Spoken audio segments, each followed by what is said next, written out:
formação do Dharma Lovers passa pelo rock and roll, porque tanto eu quanto o Nenum, a gente tem uma raiz no rock and roll, né, assim, rock and roll. O caminho do budismo, assim, encontrar o budismo e a meditação foi uma coisa que aconteceu depois.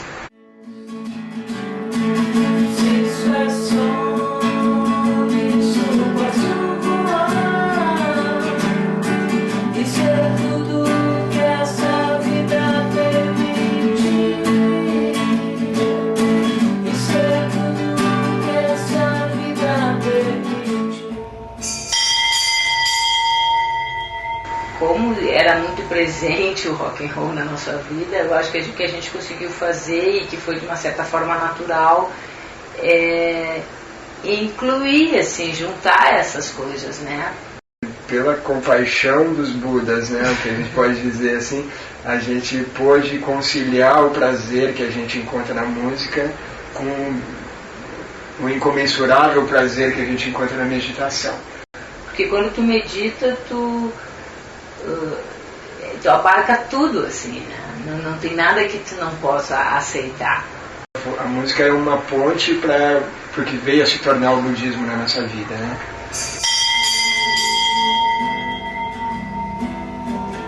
Às vezes apresso o passo e caio em confusão, mas já não cultivo meus tropeços.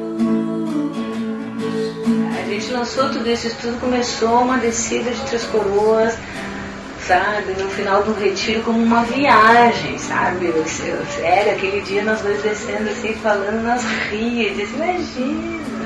E aí quando nós estávamos descendo, na época nós morávamos em Novo Hamburgo, e aí nós estávamos descendo de Três Coroas para Novo Hamburgo no final do retiro, e daí nós começamos a brincar, se a gente formasse uma banda, com aquelas músicas, como é que ia ser, não sei o quê.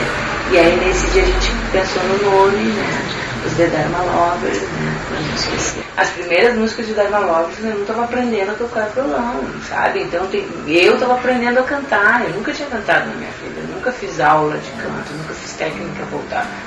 Então na realidade o início de Dharma Lovers foi um início mesmo para mim, como cantora, né? Não tocando violão, né? Foi toda uma coisa diferente. E aí ele fez Peixes. Peixes, pássaros, pessoas. E aí ele me mostrou um dia, e eu pedi pra ele me ensinar a cantar, assim, ficou cantando, e daí quando a gente cantou juntos, quando eu aprendi a cantar e nós cantamos juntos a música, assim, a gente percebeu uma coisa nas vozes, assim, percebeu que tinha uma harmonia, que tinha alguma coisa ali, daí a gente ficou entusiasmado, daí a gente cantou de novo, daí cantou outras músicas. Veio o tempo do esquecimento, me vi tão pequeno e inseguro, mas o labirinto é só cimento, então basta ir acima dos seus muros. E daí começou a brincadeira, daí a gente continuou, mostrou pro Wander, aí o Wander se entusiasmou, assim, daí botou pilha, daí a gente abriu um show dele no Novo Hamburgo, aí a gente gravou uma demo, foi pra rádio. Daí a gente passou por um tempo a tocar, a gente conheceu o Frank Jorge, que se dispôs a produzir o disco que a gente queria gravar. Daí ele virou o nosso homem em banda por um tempo, assim, tocou com a gente quase um ano. E a gente fez um disquinho bem demo, assim, piratão pra valer, assim, no início. Quando a gente viu, já tinha vendido quase 500 cópias, assim, né? A sensação que eu tenho a cada show que eu faço e com o passar do tempo é que é muito forte o que acontece, entende? Quando a gente está tocando e as pessoas que estão assistindo, sabe? O último show no Ocidente, pra mim, foi uma bolada.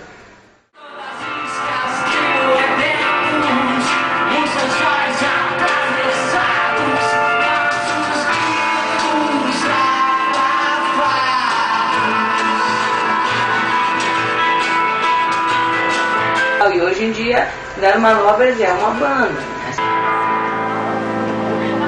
Isso é o nosso bom karma, né? É o nosso mérito.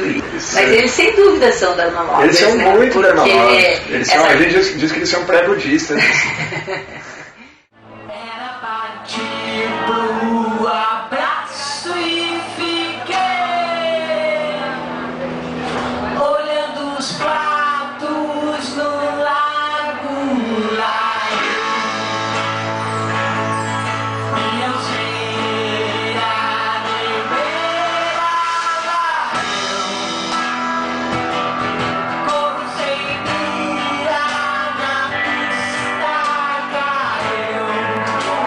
ponto que é essencial a banda, né? Assim, a gente até toca de dois e tal. Mas só em lugares muito mas pequenos, sem situações chance, assim, particulares. né? Porque, e como é que isso acontece, né? Não faz as músicas, a gente aprende a tocar, onde não me mostra, a gente aprende a cantar, né? Monta, finaliza a música juntos cantando, tá? Então a música é assim, vamos tocar no show, vamos.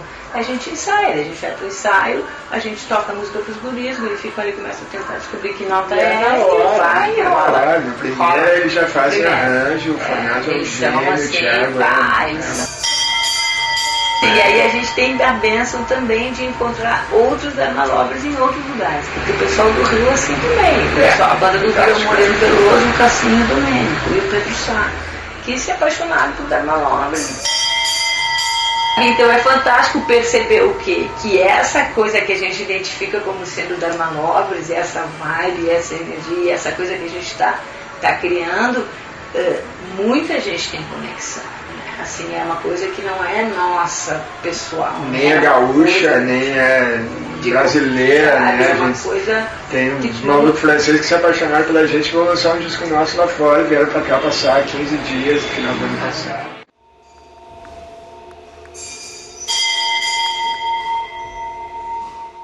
Ele nos ouviu e ele ficou enlouquecido, né? Porque ele já gostava de música brasileira e ele identificou essa coisa psicodélica junto com essa coisa budista e ele ficou enlouquecido.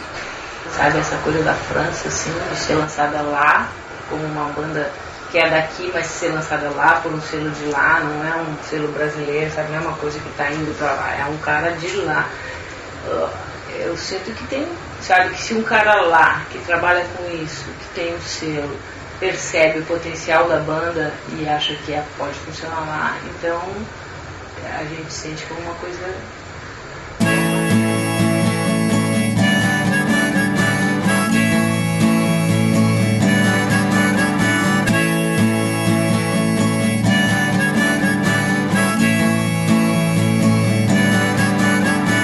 Sim, somos seres estranhos, vivemos, somos... Daí ele lança agora em junho, no início do verão europeu, junho, julho, ele lança uma música que é Corpo, né? E eles fizeram um clipe aqui, então eles vão lançar o clipe e a música na França, na Bélgica.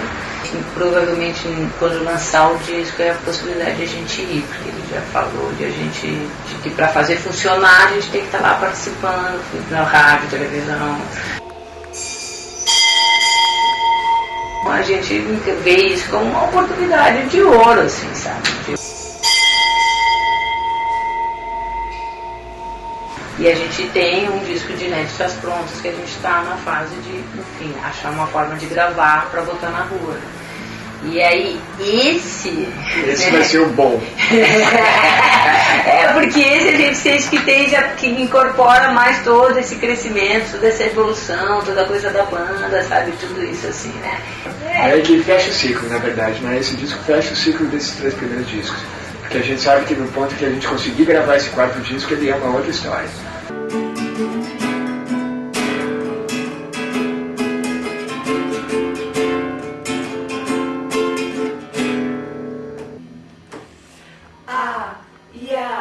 Havia um garoto que fez um projeto de subir nas nuvens. O trabalho que eu sei fazer é criar melodia em cima de qualquer bobagem que eu faço no violão, assim. Né? E saber que tem pessoas que sabem resolver isso ao meu redor é uma tranquilidade, né? E aí isso no básico ficou muito evidente, assim, que ele deu um salto radical até em relação a algumas coisas, assim, de experimentar e a gente não é uma coisa o tempo todo, né? E aí nesse sentido o Laranjas é um disco mais conciliatório, assim, entre essas duas coisas que ficaram tão claras, entre o primeiro disco e o básico. E aí eu acho que a partir do Laranjas a gente foi encontrando esse caminho mais harmônico, assim mesmo, entre a coisa do rock and roll e a coisa daquela música mais simples ou aquela coisa mais leve, assim, né? Embora, vou partir sem medo ao centro do que há dentro, daqui de onde estou. A gente lança um agora de antigos hits, de antigas músicas e as músicas que a gente gravou ao vivo no show do Ocidente, que vai ser lançado agora esse ano. São 8 músicas que a gente remasterizou, que a gente considera as mais representativas e legais, assim como resultado desses 3 primeiros discos.